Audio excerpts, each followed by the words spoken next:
বেগম খালেদা জিয়ার নাতনি তারেক রহমানের মেয়ের নাম কি? জায়মা রহমান।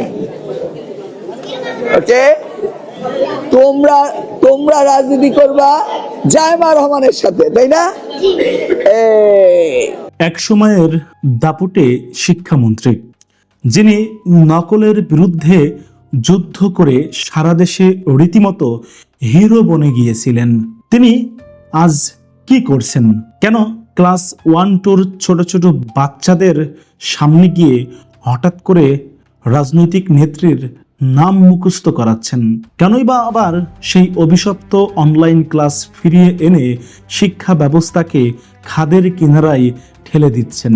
এহসানুল হক মিলন, যাকে বাংলাদেশের ইতিহাসের অন্যতম সেরা এবং যোগ্য শিক্ষামন্ত্রী বা প্রতিমন্ত্রী হিসেবে মানা হতো, তার আজকের এই আচরণের পিছনের আসল রহস্য কি? তবে কি তিনি তার যোগ্যতার চূড়ান্ত শিখর বা অপটিমাম লেভেল পার করে এখন শুধুই নিচের দিকে নামছেন?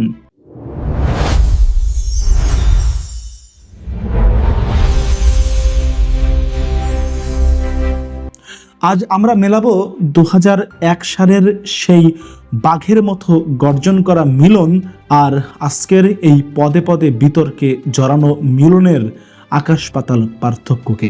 বিজ্ঞানে একটি দারুণ শব্দ আছে, অপটিমাম লেভেল বা সর্বোচ্চ চূড়া। এই লেভেলটা হলো এমন একটা পর্যায় যেখানে পৌঁছানোর পর আর উপরে ওঠার কোনো সুযোগই থাকে না। উপরে উঠতে গেলেই পতন অনিবার্য, আবার নিচেও নামা যায় না। যেমন ধরুন, আপনি আগুনে পানি গরম করছেন, ফুটতে ফুটতে পানি যখন তার সর্বোচ্চ তাপমাত্রায় বা 100 ডিগ্রি সেলসিয়াসে পৌঁছায়, তখন আপনি যতই জ্বালানি দিন না কেন পানি আর গরম হবে না, বরং বাষ্প হয়ে উড়ে যাবে। এহসানুল হক মিলনের ক্ষেত্রেও ঠিক এমনটাই ঘটেছে বলে মনে করছেন দেশের রাজনৈতিক ও শিক্ষা বিশ্লেষকরা।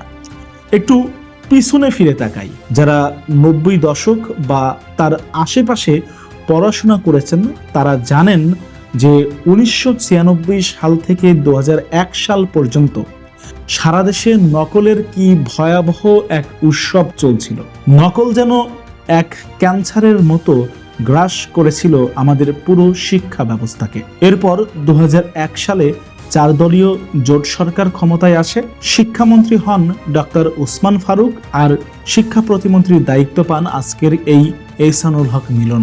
দায়িত্ব পেয়েই তিনি যেন এক জাদুকরের মতো পাল্টে দিলেন সব দৃশ্যপট। সারা দেশের পরীক্ষার হলগুলোতে তিনি ঝড়ের মতো ছুটে বেড়াতেন। তার ভয়ে নকলবাজদের শিরদাঁড়া কেঁপে উঠত। নকল প্রতিরোধে তিনি যে অভাবনীয় দৃষ্টান্ত স্থাপন করেছিলেন তা আজও এদেশের মানুষ চরম শ্রদ্ধার সাথে স্মরণ করে। সে সময়ে তিনি তার জনপ্রিয়তা এবং যোগ্যতার একদম অপটিমাম লেভেল বা সর্বোচ্চ চূড়ায় পৌঁছে গিয়েছিলেন। তার বর্তমান বিতর্কিত কর্মকাণ্ড নিয়ে আরো গভীরে যাওয়ার আগে আপনাদের কাছে ছোট্ট একটা অনুরোধ, আপনারা আমার এই আইডিটা ফলো করে রাখবেন এবং যারা ইউটিউবে দেখছেন ইউটিউব চ্যানেলটি সাবস্ক্রাইব করে রাখবেন। চলুন ফিরে যাই মূল আলোচনায়।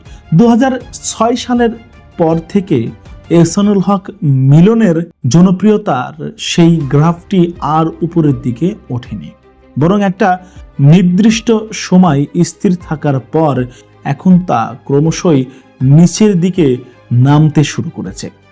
বয়স বেড়েছে, সেই সাথে হয়তো কমেছে তার সেই তীক্ষ্ণ বিচারবোধ ও সিদ্ধান্ত নেওয়ার ক্ষমতা। তাই তো দীর্ঘ সময় পর যখন তিনি আবারও শিক্ষা খাতে অত্যন্ত গুরুত্বপূর্ণ দায়িত্ব পেলেন, তখন এদেশের মানুষ বুক ভেদে আশা করেছিল সেই পুরনো মিলনের একটি ঝলক দেখার। কিন্তু মানুষ দেখল সম্পূর্ণ এক ভিন্ন মিলনকে। একের পর এক বিতর্কিত এবং জনবিরোধী সিদ্ধান্ত নিয়ে তিনি এখন সমালোচনার কেন্দ্রবিন্দুতে পরিণত হয়েছেন। দায়িত্ব পাওয়ার পরপরই তিনি ঘোষণা দিলেন, দেশে জ্বালানি সংকট ও বিদ্যুতের অপচয় রোধ করতে আবারও ছাত্রছাত্রীদের অনলাইন ক্লাসে ফিরে যেতে হবে। এই সিদ্ধান্তটি শুনেই রীতিমতো শিউরে উঠেছিল দেশের অভিভাবক মহল, কারণ করোনার সময় এই অনলাইন ক্লাসের যে কতটা নেতিবাচক প্রভাব এদেশের শিশু কিশোরদের উপরে পড়েছে তা ভুক্তভোগী পরিবারগুলো ছাড়া আর কেউ ভালোভাবে বোঝে না। অনলাইন ক্লাসের নামে বাচ্চাদের হাতে যে স্মার্টফোন তুলে দেওয়া হয়েছিল তার ফলে পড়াশোনার চেয়ে ক্ষতি বেশি হয়েছে। বেশিরভাগ শিশুই পড়াশোনা বাদ দিয়ে স্মার্টফোনে গেম আর ইন্টারনেটে চরমভাবে আসক্ত হয়ে পড়ে। এখন দেশের অনেক শিক্ষা প্রতিষ্ঠানে ক্লাস হয় না ঠিক মতো। শিক্ষকরা ক্লাসে পড়ানোর চেয়ে কোচিংয়ে পড়াতে বেশি আগ্রহী। পুরো শিক্ষা ব্যবস্থায় কোচিং আর প্রাইভেট নির্ভর হয়ে পড়েছে। প্রাইভেট বা কোচিং না পড়লে এখন আর কোনো শিক্ষার্থীর পক্ষে পাশ করা বা ভালো রেজাল্ট করা সম্ভব নয়। এমন এক ভয়াবহ অবস্থা তৈরি হয়েছে, মানুষ যখন আশা করছিল নতুন সরকার এসে এই অচল অবস্থা কাটাবেন, শিক্ষার্থীদের আবার ক্লাসমুখী করবেন, শিক্ষার হারানো মান ফিরিয়ে আনবেন, ঠিক তখন এহসানুল হক মিলন এসে আবারও সেই অনলাইন ক্লাসের দিকেই বাচ্চাদের ঠেলে দিলেন। শিক্ষা ব্যবস্থার এই ধ্বংসস্তূপের মাঝে এমন একটি অপরিপক্ক সিদ্ধান্ত যেন আগুনে ঘি ঢালার মতো অবস্থা তৈরি করেছে। তবে শুধু অনলাইন ক্লাসের ঘোষণাতেই তিনি থেমে থাকেননি। সম্প্রতি সামাজিক যোগাযোগ মাধ্যমে তার একটি ভিডিও রীতিমতো ভাইরাল হয়েছে, যেখানে দেশের আপমার জনসাধারণ হতবাক। ভিডিওতে দেখা যায় এহসানুল হক মিলন কোনো একটি স্কুলে গিয়েছেন এবং একেবারে ক্লাস 1-2 ছোট ছোট কোমলমতি বাচ্চাদের সামনে বসে কথা বলছেন। কথোপকথনের এক পর্যায়ে তিনি হঠাৎ করেই ওই অবুঝ বাচ্চাদের কাছে জানতে চান, তোমরা কি জাইমা রহমানকে চেনো? বাচ্চারা যখন স্বাভাবিকভাবেই কোনো উত্তর দিতে পারছিল না, তখন তিনি নিজেই পরিচয় করিয়ে দিলেন।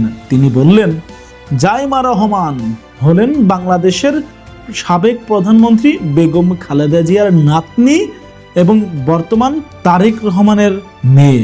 শুধু পরিচয় দিয়েই তিনি ক্ষান্ত হননি। তিনি ওই অবুঝ শিশুদের উদ্দেশ্যে হাত নেড়ে নেড়ে বললেন, তোমরা রাজনীতি করবা জাইমা রহমানের সাথে। এই কথাটি তিনি এমন ছোট বাচ্চাদের বলেছেন যাদের রাজনীতি, দেশ বা শাসন ব্যবস্থা সম্পর্কে বিন্দু মাত্র কোনো ধারণাই নেই।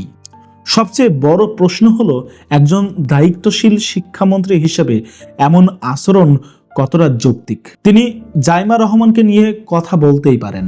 জাইমা রহমান একটি বিশাল বড় রাজনৈতিক পরিবারের সন্তান। তার প্রতি মিলনের ব্যক্তিগত অনুগত্য, স্নেহ বা শ্রদ্ধা থাকতেই পারে। তিনি দলের শীর্ষ নেতাদের খুশি করার জন্য প্রশংসা করতেই পারেন। সেটা তার একান্তই ব্যক্তিগত রাজনৈতিক অভিরুচি। কিন্তু সেই রাজনীতির পাঠ তিনি কোথায় দিচ্ছেন? একেবারে প্রথম বা দ্বিতীয় শ্রেণীকক্ষে। যে বয়সে শিশুদের শেখার কথা নীতি, নৈতিকতা, সততা, দেশপ্রেম আর মূল্যবোধের গল্প, সেই বয়সে তাদের কাঁচা মগজে জোর করে রাজনৈতিক নামের বীজ বপন করা হচ্ছে। শিশু বিশেষজ্ঞরা এবং রাজনৈতিক বিশ্লেষকরা ইতিমধ্যেই এর তীব্র নিন্দা জানিয়েছেন। তারা স্পষ্ট করেই বলেছেন, তারা শিশুদের অবুঝ মনের ওপরে এই ধরনের রাজনৈতিক প্রভাব বিস্তার করা কোনোভাবেই কাম্য নয়। এটি শিশুদের স্বাভাবিক মানসিক বিকাশে চরম নেতিবাচক প্রভাব ফেলতে পারে। শিক্ষা প্রতিষ্ঠান হলো জ্ঞান অর্জনের জায়গা, কোনো রাজনৈতিক দল বা কোনো রাজনৈতিক দলের প্রচারণার মঞ্চ নয়। আসলে মানুষ যখন তার সেই অপটিমাম লেভেল বা সেরা সময়টা পার করে নিচের দিকে নামতে থাকে, তখন সে নিজেই বুঝতে পারে না সে কি করছে, তার কি করা উচিত। নিজের হারিয়ে যাওয়া প্রাসঙ্গিকতা ফিরে পেতে বা নিজের পথ টিকিয়ে রাখতে অনেক সময় মানুষ এমন সব বেফাস কাজ করে বসে যা তার অতীতের সব সোনালী অর্জনকে স্লান করে দেয়। একটি অসল পয়সার যেমন বাজারে কোনো দাম থাকে না, তেমনি যোগ্যতার পারদ নিচে নেমে গেলে মানুষের অযাচিতভাবে তোষামোদ আর চাটুকারিতার আশ্রয় নেয়। এহসানুল হক মিলনের ক্ষেত্রেও কি আজ ঠিক এমনটাই ঘটেছে? যে মানুষটা একদিন নিজের দাপটে, নিজের কর্মগুণে সারা দেশের মানুষের কাছে হিরো ছিলেন, তবে কি আজ ছোট ছোট বাচ্চাদের সামনে গিয়ে রাজনৈতিক তোষামোদের মাধ্যমে লাইমলাইটে থাকতে হবে তার?